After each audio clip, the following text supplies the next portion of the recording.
And now to complete the presentation this week, we'll see some of the capacity, some implementation of SVMs in scikit-learn. We can see that SVMs are implemented with different versions, in fact, of SVM with scikit-learn.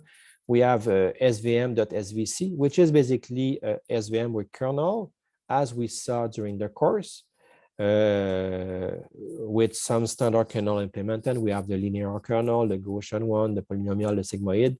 We can even put in there a custom kernel for which we provide the gram matrix. So the gram matrix we saw before, can be used just to implement some custom non-standard kernel, which can be used to build up the gram matrix, and then we will apply the SVM mechanics, the SVM machinery with that directly, without having to provide some kernel functions as Python functions. The thing is, with SVC, it is not scalable. I mean, it is working super well with small data sets with hundreds, thousands of samples, 10 of thousands, that's fine. But with more than 100,000, it gets really, really slow. It is really slowed down. It is not able to deal well with such big data sets. So we have another variant, which is the new SVM.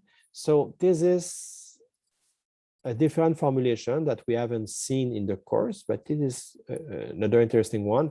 Instead of having the C regularization factor, we are in fact providing the maximum number of support vectors.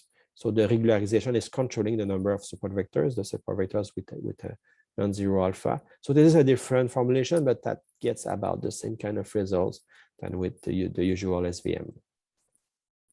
We also have a linear SVM. So this is a SVM without any kernel. So this one is optimized to be able to scale with more than 100,000 samples. So this one is not limited that much by the size of the training set. We can deal with much bigger data sets, but we cannot use kernel SVM. We will use the basic SVM working as a linear discriminant.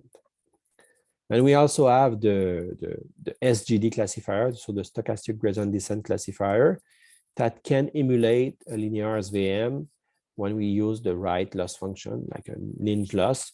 With the right regularization, it gets about the same as the linear SVM, but this one is even more efficient at dealing with big data sets with millions of samples, possibly coming in an online fashion. So these are available in scikit-learn.